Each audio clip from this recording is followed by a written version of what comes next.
We are live here at this slow roll farmers protest. Today is November 22nd. There's a rally happening all across the country, a number of cities, number of towns. We had a slow roll from Hope, BC to Chilliwack to Langley to landing here in Kitsilano, and it's a pretty good crowd. Let me show you who we have here. They're just starting some of the speeches, so let's take a look. Farmers right now is absolute bullshit. Rules piled on top of rules, inspections that feel like ambushes, paperwork that never ends. Decisions made in offices hundreds of miles away from the very people those decisions hurt. All right? 80% of our food is imported. More than 80%. Where's the food from in this country? I love the passion. Okay. Farmers are treated like suspects instead of partners, like problems instead of professionals, like they don't deserve a voice in the policies that control their lives. Farmers strong. Farmers proud. These are not just words. They're a declaration, a promise, a reminder that strength of this country is rooted in the hands of the men and the women who feed all of us. For generations, farmers have carried the weight of weather, markets, unpredictability, long days, and harder nights. They've done it without applause, without the spotlight, without asking for much, only a chance to work the land, support their families, and to serve their communities. But when challenges grow larger, when systems strain, when pressures rise, when accountability becomes unclear, it is the people of this nation who step forward. It is us, all of us. Because supporting farmers is not a political matter. It is a human matter. It is a national matter. And you're right, a matter of survival. Because supporting farmers is not a political matter, right? We have to keep that in mind all the time. We're a community. Today we stand shoulder to shoulder, not in anger, but in resolve. Not in division, but in unity. Not to tear down, but to build up. Because a strong nation stands strong together. Across this land, wide and free, farmers work for you and me.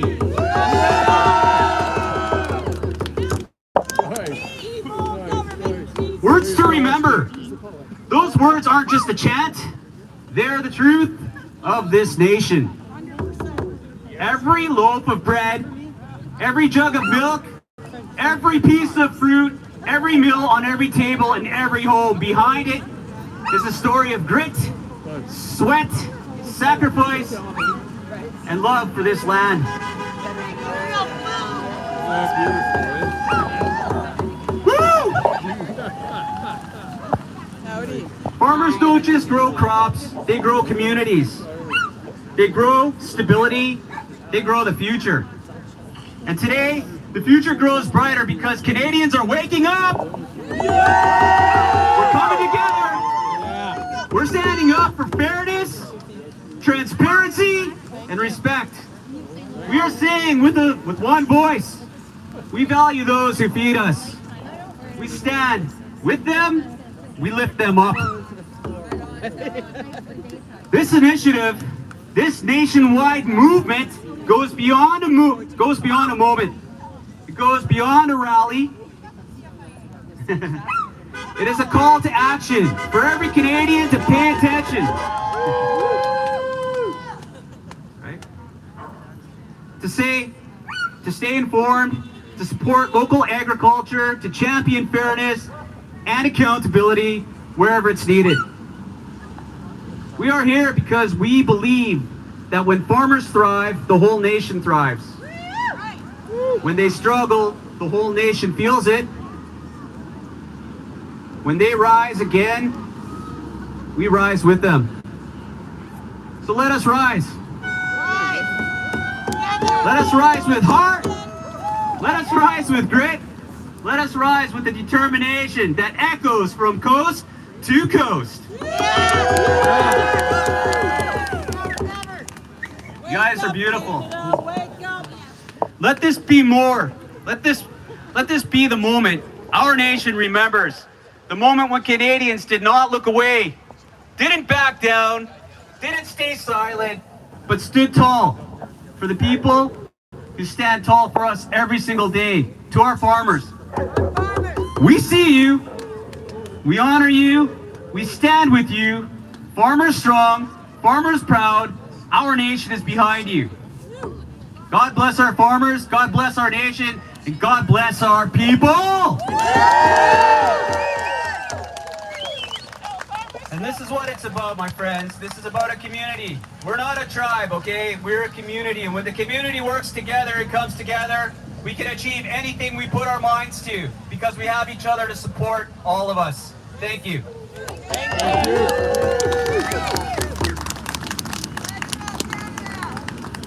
Hello, hello.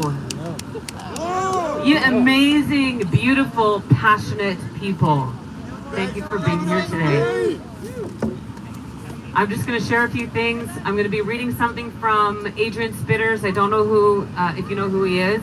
But one of the reasons why, well, some of the reasons why we are here today is because of food security.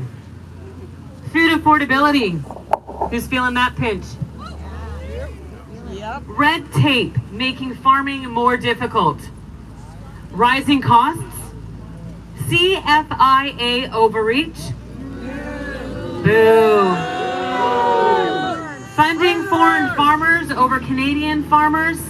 I know that's not a popular idea. I'm going to share a little piece of information I saw. Until Ottawa stops treating agriculture as a policy file that is being attacked at every turn, they should start treating it as a lifeline. Canada's farming crisis will keep deepening, one call, one family, one farm at a time. It's time for accountability. It's time for science over politics. It's time for Canadians to stand with their farmers. And it's time we say no, and enough is enough. Are you with me?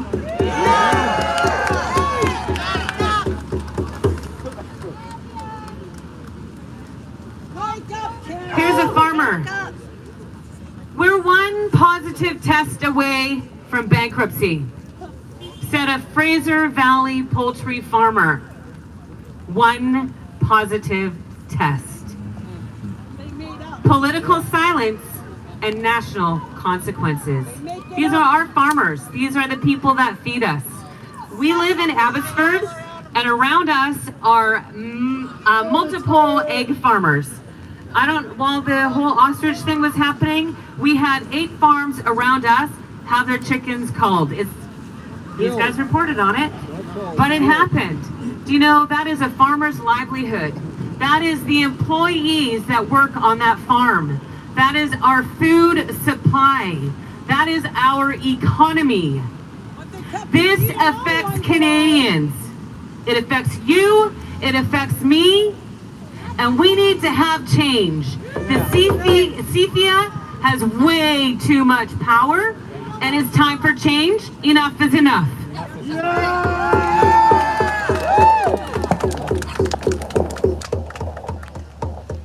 All right. I'm going to read you something that Adrian shared. He is not a public speaker, so I have a voice, and I'm going to use it today. And you're here, the ostrich farm, yeah? The Edgewood ostrich kill, what every poultry farmer must now understand. Ladies and gentlemen, producers, farmers and families who work every day to keep Canada fed, thank you for being here. Today I want to talk about something that should matter to every person standing here. Even at an event that took place far from the Fraser Valley on a small ostrich farm in Edgewood, British Columbia. On the surface, it looked like a disease response. But when you look more closely, it becomes clear that the Edgewood cull was not about biology. It was about policy, trade pressure, surveillance density, and a new model of governance that now operates in ways most individuals never imagined possible. If you raise poultry, whether commercial or in your backyard, you cannot afford to ignore what happened.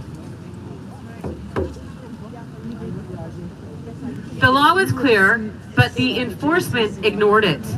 The first thing every farmer needs to know is simple and important. Ostriches are not listed anywhere in Canadian law as a species that must be culled for highly pathogenic avian influenza. They are not included in the reportable diseases regulations. Are you listening? They are not named in the Health Animals Act. They are not listed in the Health of Animals regulations. This legislation does not classify them as poultry. The cull had no statutory foundation. Yet a poultry-style eradication protocol was carried out anyway. This is not a debate, it is written in legislation for anyone to read. That alone should make every person in the agriculture sit up straight, because when enforcement actions can step outside the written law, it means something larger is happening. This was not about biology, it was about policy. CFIA did not allow parasite testing, even though the farm had a long history of seasonal parasite issues. They did not allow independent verification. They relied exclusively on PCR testing, a tool that detects fragments, not disease status. Here is the truth every poultry farmer needs to understand. PCR tests detect traces, not necessarily infection. PCR detects fragments, not necessarily active virus. PCR cannot determine whether an animal is sick or contagious. In heavily monitored regions, PCR will always find something. This is why the revised analysis shows that Edgewood response cannot be understood through biology. It must be understood through incentives. Canadian regulators operate under international pressure. Underreporting risks trade restrictions. Overreporting carries no penalty. So the safest bureaucratic action is always the same. Test more, report more, cull quickly. Biology becomes secondary, compliance becomes primary. Why the Fraser Valley keeps showing up on avian influenza maps. Over the past few years, federal and provincial maps have repeatedly listed parts of the Fraser Valley, including Abbotsford and Chilliwack, as areas of concern for H5N1 detections. Accuracy matters, so let's be precise. No one is claiming the Fraser Valley is biologically unique. No one is claiming it is naturally a viral hotspot. What is true and what is publicly documented is this. The Fraser Valley is the most heavily surveilled poultry region in British Columbia. More surveillance means more sampling. More sampling means more detections, especially when those detections are based solely on PCR. High detection numbers do not always mean high disease activity. Sometimes they simply reflect high testing activity. This is a fact every farmer should keep in mind because it shapes what comes next. Why the system behaved the way it did in Edgewood? Edgewood only makes sense when you consider the incentives that shape enforcement. Canada must constantly reassure international trade partners, especially the United States and the European Union, that is aggressive in its response to avian influenza. Underreporting can trigger border closures and market penalties. Over-reporting carries no consequence. So the safest choice within the bureaucracy is predictable. Escalate the event, declare risks, cull the animals. Not because biology demands it, because international compliance requires it. Edgewood fits this pattern perfectly. It looks less like a scientific process and more like a demonstration of trade alignment. I hope this is opening some eyes out here. And anybody listening? What happened during the call should concern every farmer in North America. The video evidence from the Edgewood site shows the following. Protective gear was not sealed. Vehicles moved in and out without proper decontamination. Marksmen fired rifles into enclosed pens during the night. Wounded birds were left overnight. Officers stepped inside kill areas without proper biosecurity. No matter what you believe about disease control, no one in agriculture should find this acceptable. Because if authorities truly believed a highly contagious pathogen was present, they would never have behaved in this manner. Can I get a heck yeah?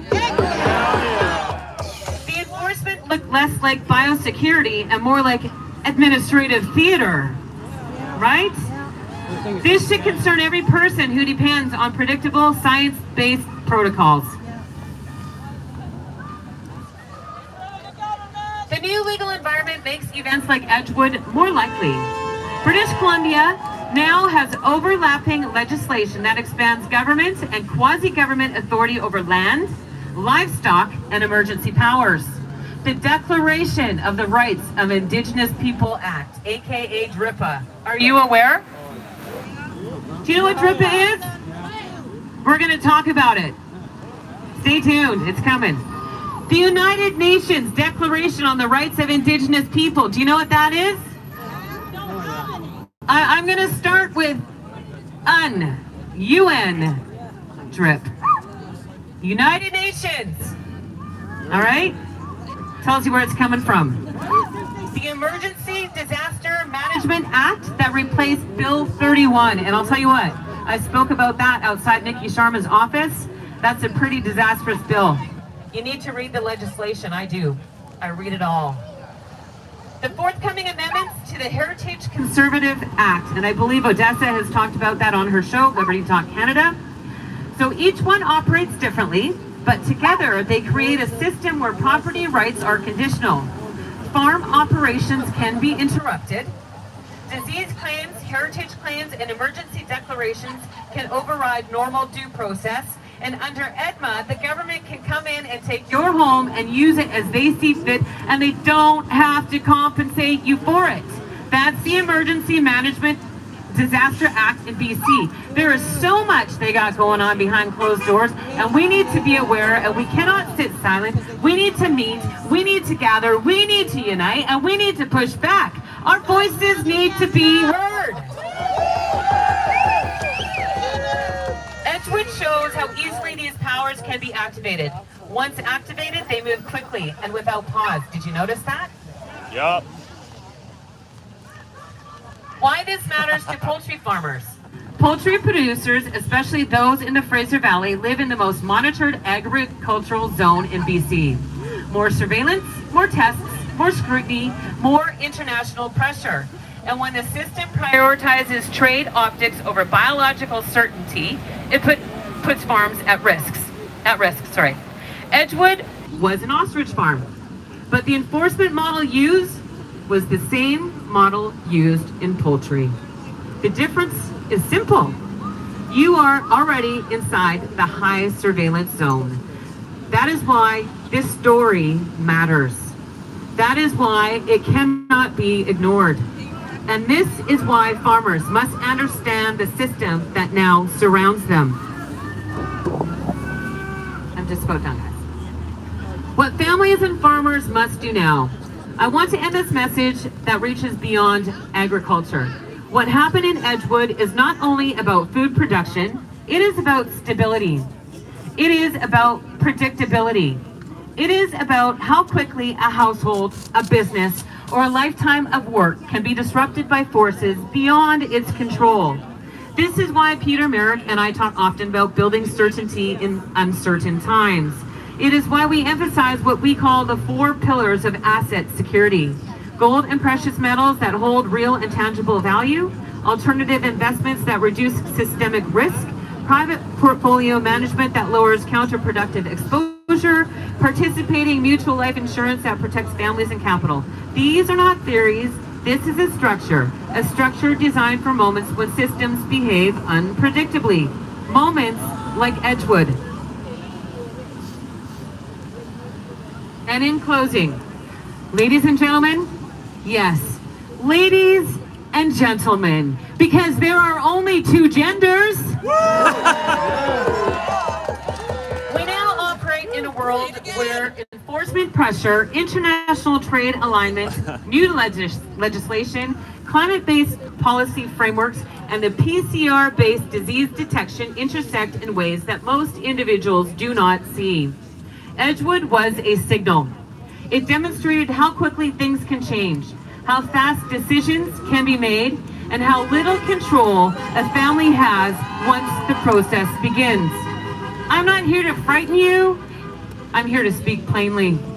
When farmers understand what is happening, they can prepare, they can adapt, and they can protect what they have built. The message is simple.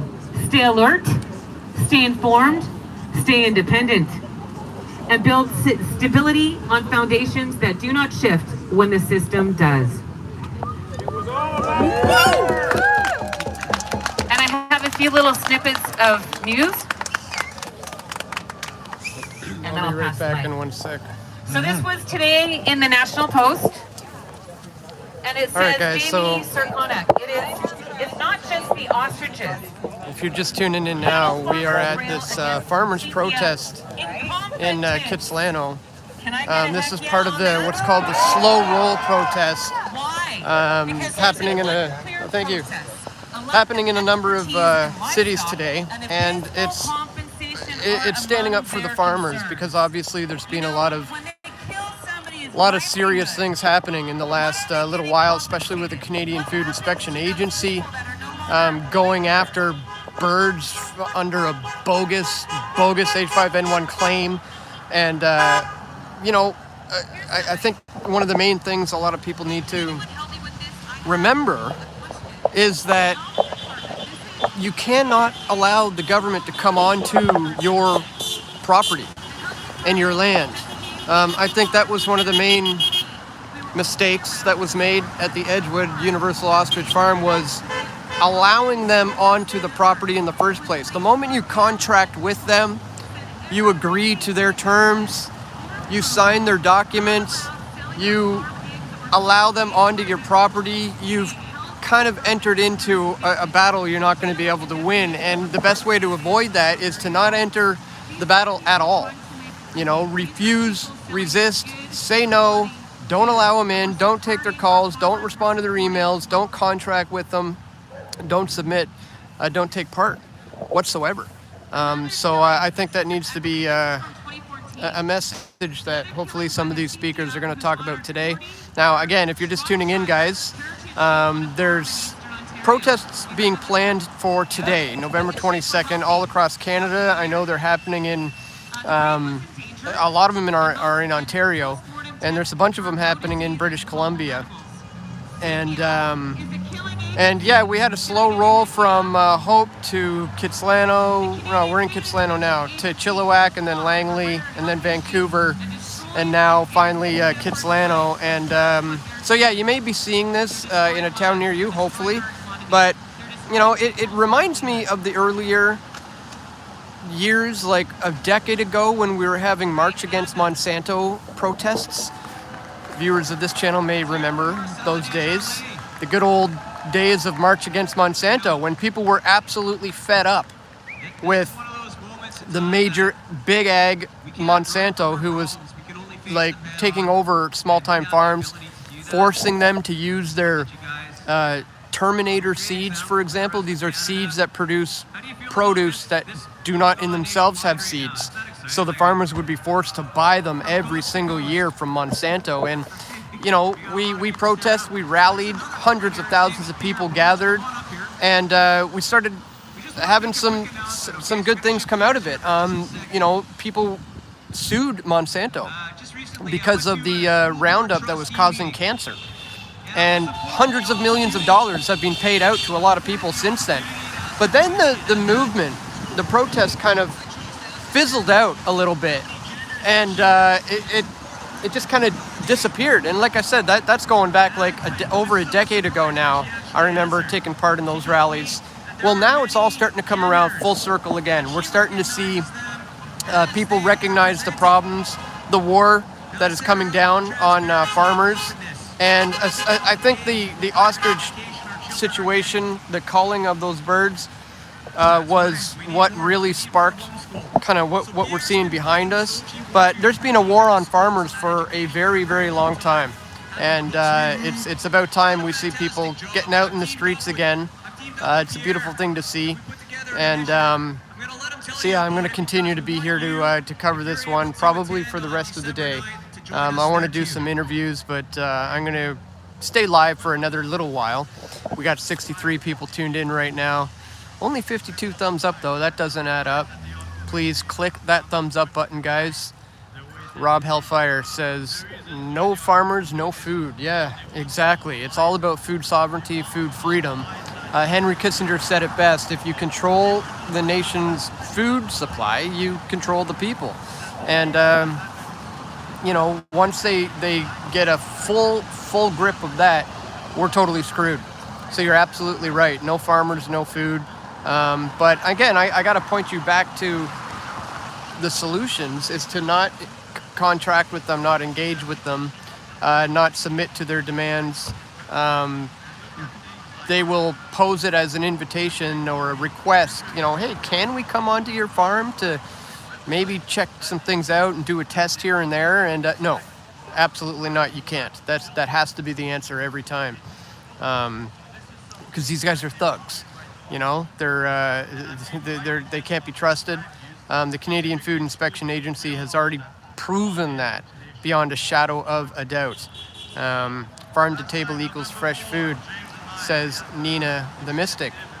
I stand with farmers, not with China, says Just Me. Yeah, absolutely. And we got about, let's see here, maybe 150 people or so, maybe 200, maybe 150 who are willing to come out in the rain and the cold and voice their displeasure with the Canadian Food Inspection Agency.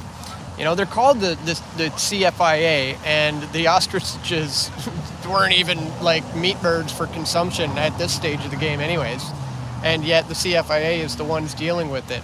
They're also now clamping down on another group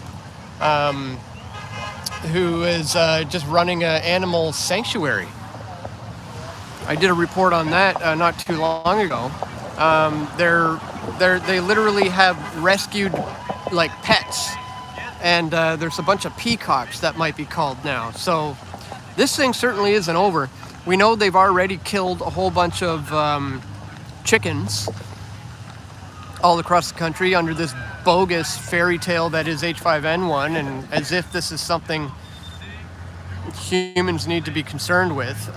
It's all just a bunch of nonsense. We'll see if this video manages to stay on this channel. This is the kind of stuff that this channel got terminated for, talking about in the early days, in early 2020. And so that could happen again, guys. So make sure you're following me on all the other platforms like Rumble and BitChute, and you know, Odyssey. Those are probably three of my best go-to platforms right now: Rumble, BitChute, and Odyssey. The BitChute's fantastic. Rumble's pretty good, and I really like Odyssey as well. But I figured I'd go live here on YouTube today because you know, this is where a lot of the people are who need to hear this stuff. I missed that comment. Somebody said something about Soylent Green. I got to see that movie. every time I cover this topic, somebody says something about Soylent Green. I really need to watch that. Thanks, Dan, says Mark Works. Let me know if you want me to go back and just listen to these speeches. I really want to get in some interviews. You can see Drea there from Rebel News is getting in some interviews right now.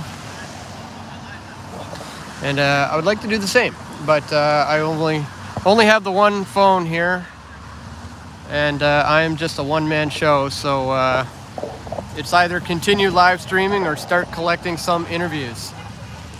Susan says, thank you, Dan, for the amazing work. Thank you. I'm glad you appreciate it.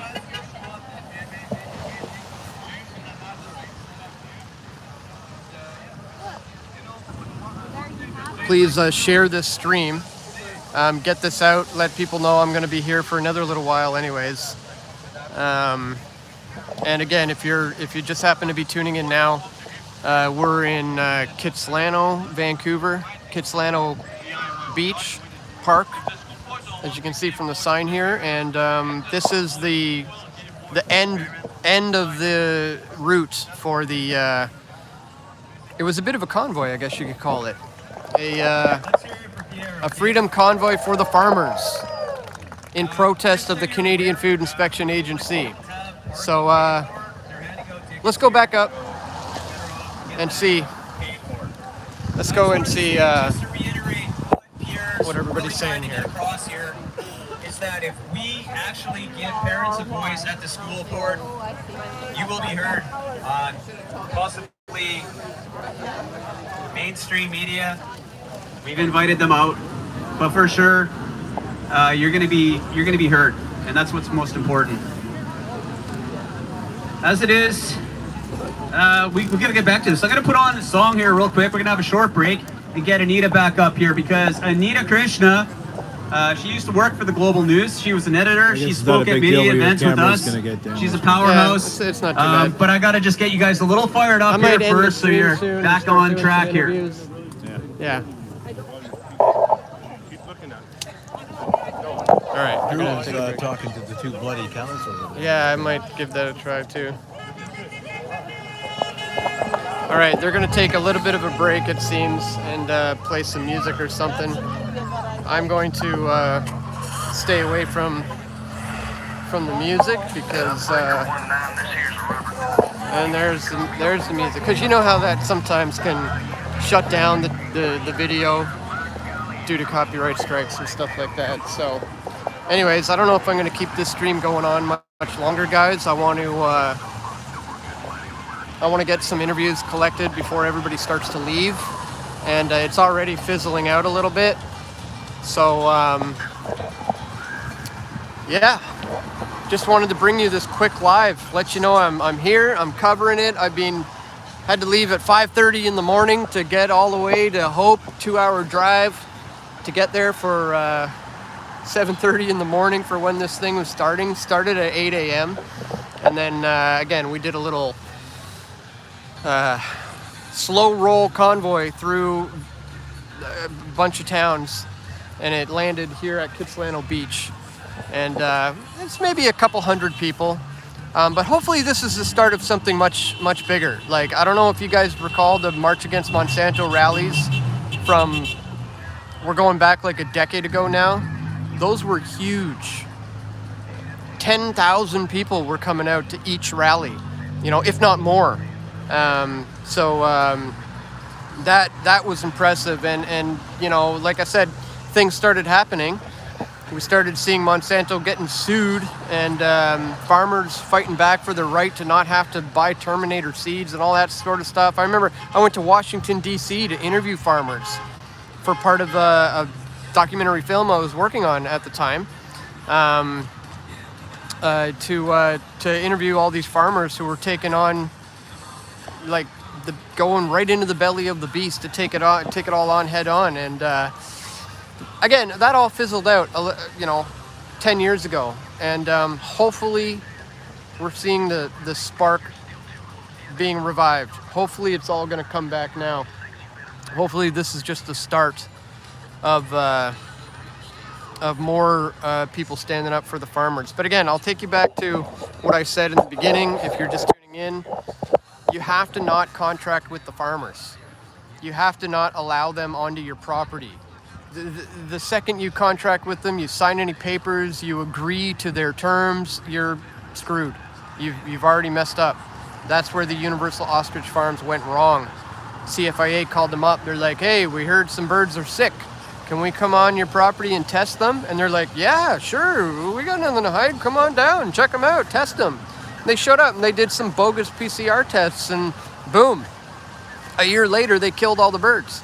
So that was their mistake. They shouldn't have allowed them onto the property, like, at all. You know, lesson learned. I hope a lot of farmers are watching this and learned from that experience that these are thugs you're dealing with, and you have to just ignore them, full stop. So anyways, guys, I think I might end this stream, and then I'm going to go collect some interviews before all these people fizzle out of here. So stay tuned. I'm going to put together a video of my coverage from throughout the day today. I was collecting clips. I put a lot of it out already on Twitter and Facebook and stuff like that. So if you want to check it out early, you can go there. My X account, I guess, is Dan Dicks PFT. If you guys want to support my efforts to come out to things like this, you can do that at pressfortruth.ca/donate. Thank you so much to anybody who takes 1 minute today to go there. If you've never contributed, maybe you've been watching my content for 19 years. Hard to believe. I started this in 2006. If you're one of the OGs who have been around with me since the beginning, and you have yet to contribute, I mean, you don't have to. You absolutely don't have to. I will continue to bang out content as much as I can for free for you. But if that's something you appreciate, then please consider going to pressfortruth.ca/donate. But yeah, I'm gonna call it for now, guys. Gonna go collect some interviews. Again, this was what's called the Slow Roll Farmers Protest, organized for a number of cities all across Canada today. So I've heard people saying my coverage is the only coverage they're seeing of this. So hopefully some other towns are getting on top of it. But I figured I'd bring this to you here and now. So that's all for today, guys. Thank you for tuning in once again. I'm going to go get some interviews. Stay tuned for my full-length feature report coming out soon. I've been around ever since Laura Lynn Tyler was speaking with you, Dan. That's cool. Thank you, Dan, says Travis. Appreciate your work. Be well, says one more quarter. I could mostly live on buttered mushrooms like some kind of desert mole rat. Not sure what you're talking about, but at any rate, thank you so much, everybody, for tuning in. They're in the middle of a break right now, so I'm going to go get my gear and start doing some interviews. All right. Take care, guys.